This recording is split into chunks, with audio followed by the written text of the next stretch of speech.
Pakinggan natin ang malinaw na paliwanag ni Senator Alan Peter Cayetano doon sa tumbling versus archiving of the impeachment case of VP Sara Duterte.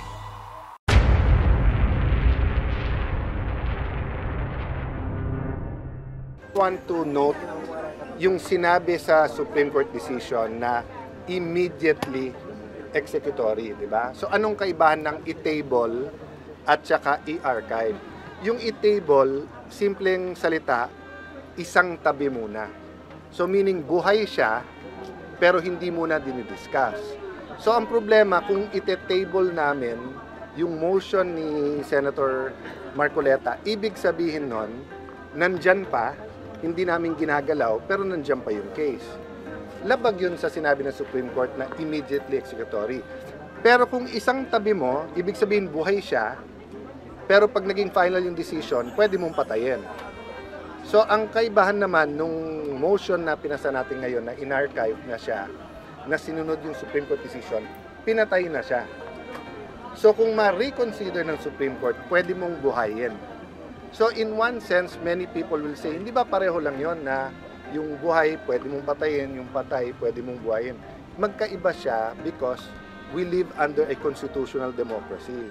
Na pag nag-decision ng Supreme Court at sinabi ng Supreme Court immediately executory, dapat kumilos yung Senate.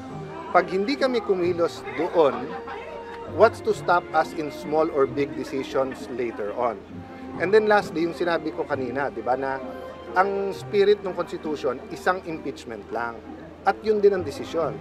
So kung nakabitin siya o nasa purgatorio, ika nga, buhay pa yung impeachment, so by the time na mag-file ulit, kung sino man magpa-file ng February 6, ang nangyari buong taon may impeachment. Hindi yun ang spirit ng Constitution. Spirit ng Constitution, once lang yan, a year, and then harapin nung dapat haharap doon. Can I address one more issue? No? Sabi ni Senator Risa, ikakabit mo yung ebidensya. Eh, paano yun? Pati mga witnesses, ebidensya, paano mo proprotektahan? Like in this case, no? In this case, you're not impeaching the president.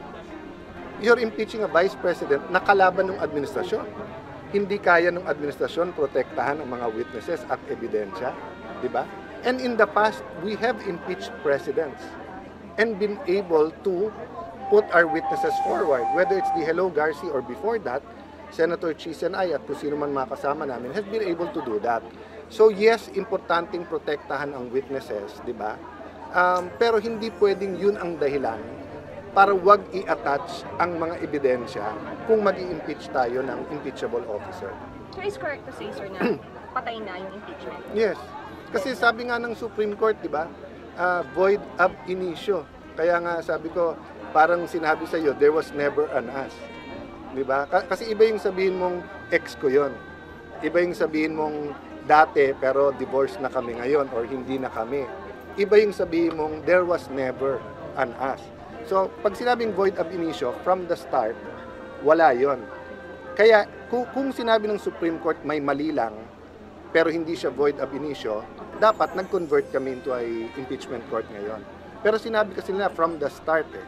So from the start, there's no impeachment court. And because of that, kaya hindi nyo pwedeng hintayin yung FR, yung decision yes, ng FR? Because of the word immediately executory and the decisions that explain that. And I think it's consistent kasi dun sa bar. Kasi kung walang bar, if the Constitution said you can file as many every year, di pabayaan natin pending, pwede naman pala eh. Pero sabi ng Constitution, one lang a year, after that it's barred. At sabi ng Supreme Court, it's barred because of the first three na hindi inaksyonan. So again, there'll never be a perfect decision. Diba? Kaya nga adversary eh. There's adverse sides, it's adversarial. There's may one side, there's the other side. It just so happen na hati ang mga legal luminary ngayon. Diba? That's why I was saying nga, advocate tayo. Kung yun ang tingin mo, I respect that. Pero huwag mo sabihin, eto yung tama, eto mali. Kasi nga, in the end, it's the Supreme Court who will say na eto yung prevailing na doktrina. Saan ano mas tamang term? Patay na o nakagarahe lang? Kasi sabi, patay na. Pwede pang i-revive. Patay na pwedeng buhayin. So kung tinable, buhay yon na pwedeng patayin. Sinang tabi lang. Pagka in-archive mo na, patay na yon. Kaya nga mo in-archive. Ang archive is like the burial ground. Eh. Diba? Pero pwedeng buhayin. No? If the Supreme Court reverses itself and says that there was jurisdiction. Pero even if the Supreme Court reverses itself partially, pero sinabi pa rin nila void ab initio, patay pa rin yun. Diba? So February 6 pa rin ang reckoning date. Pinainggit niya ako si Senate Minority Leader, former Senate President Soto, na sabi niya, i-table muna to. Ang ibig sabihin ng table, isang tabi. So ibig sabihin nun, buhay, hindi lang muna inaasikaso or tatalakayin. Pero ang sabi ng Supreme Court kasi, immediately executory. At sinabi niya, void ab initio, wala from the start.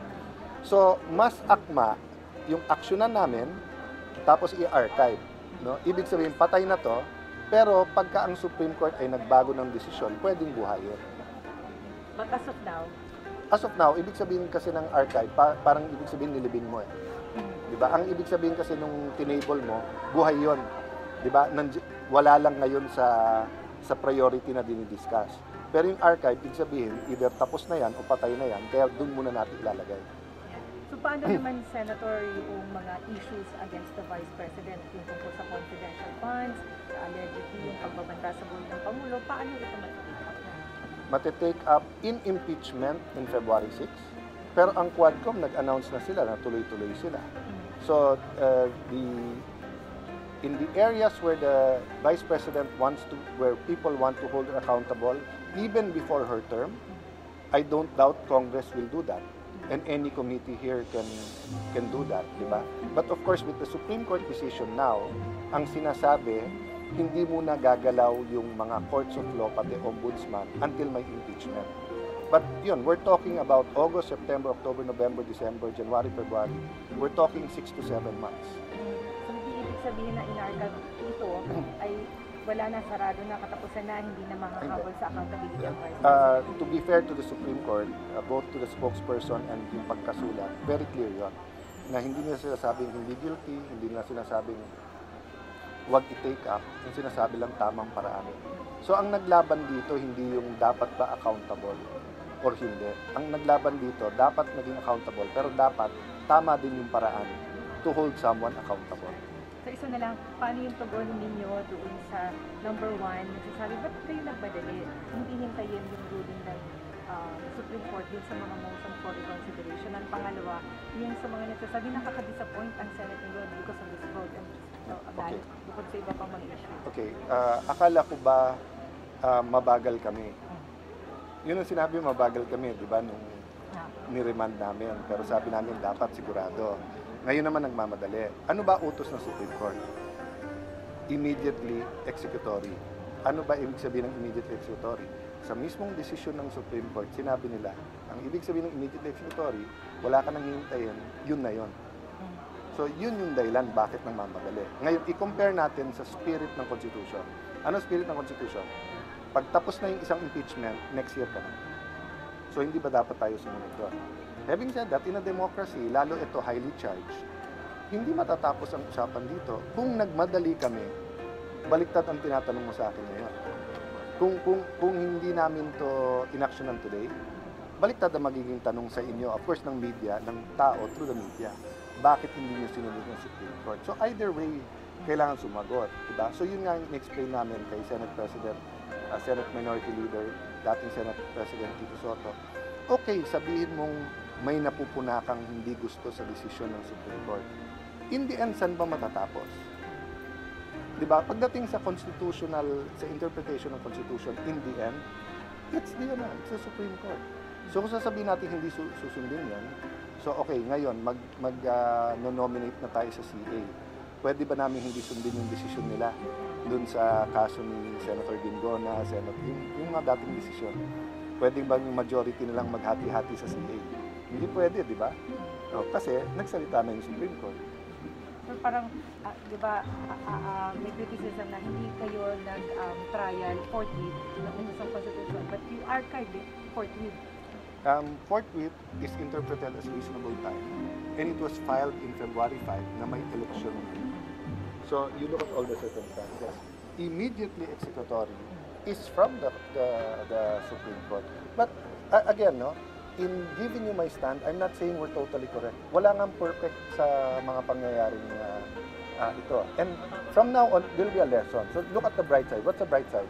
Whether you want to impeach the Ombudsman, the COA Chair, COA Commissioner, a Supreme Court Justice, mas klaro na ngayon yung guideline dito sa bagong desisyon, yung binasa natin na page 93. And this is for the yung 1/3 na kapirma.